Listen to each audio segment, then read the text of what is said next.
You're watching TimesXP and I'm Dhruti. And in recent times, many Sikhs living in countries like the US, the UK and Canada have begun to feel increasingly uneasy about their safety. They are fearing surveillance and threats from Indian agents. Take Mr. Gill, for example. He was enjoying dinner at his home in England when police knocked on his door. They informed him that his life might be in danger and advised him to stay active, even suggesting he should consider moving to a safer location. Shocked and confused, Mr. Gill, who runs a history podcast, wondered why anybody would want to harm him. Now, this incident isn't isolated.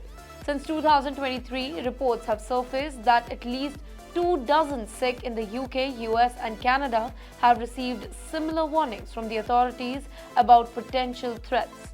Many in Sikh diaspora, which number around 2 million globally, are now questioning whether the Indian state is indeed targeting vocal Sikh abroad. The situation escalated when Hardeep Singh Nijjar, a Sikh leader in Canada advocating for Khalistan, was shot dead outside a temple with allegations suggesting that Indian diplomats might be involved. Meanwhile, the Indian government has clearly denied all these claims, labeling them as absurd, and has accused Canada of being a haven for the terrorists. Yet, many Sikhs feel deep-seated fear that the Indian state could be extending its reach to silent dissent abroad, specifically against those who criticize its actions. Historically, tensions between Indian government and Sikh have been fraught. If we go by stats, then Sikh are India's fourth largest religious group with around 26 million in India, typically in Punjab. The 1980s saw significant violence during the Khalistan movement, which sought an independent Sikh state. Events like the storming of the Golden Temple in 1984 and subsequent anti-Sikh riots, which resulted in death of nearly 3,000 Sikhs, continue to resonate within the community. This traumatic history has shaped the identity of Sikhs both in India and in the diaspora. Today, Sikhs abroad are facing a new kind of threat. They fear that expressing their views, whether advocating for Khalistan or seeking justice for past, could lead to violent repercussions.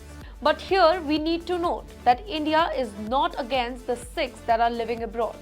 India is against the terrorists that are living abroad, and there is a big difference between the both. Interestingly, Canada hosts the largest Sikh diaspora with about 3 lakh Sikhs, followed by 5 lakh in the US and UK. Many Sikhs today are professionals, doctors, lawyers, and academics who are articulated and well connected. These are the Sikh that India is proud of.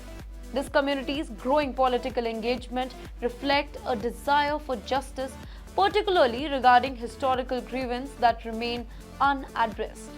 As concerned about safety growth, Sikh leaders have urged community members to be cautious but to continue advocating for their right peacefully. Despite the current atmosphere of fear, there is a hope that dialogue can bridge divides and foster a better understanding of this complex narrative within the Sikh community. Here, both the countries, India and Canada, are playing the blame game. On one hand, India is accusing Canada of giving shelter to the terrorists. On the other hand, Canada is accusing India that they are interfering in their personal matter. In both the cases, it's the innocent Sikhs who are working really hard to build a proper lifestyle and a healthy environment abroad. For more such videos, do follow TimesXP.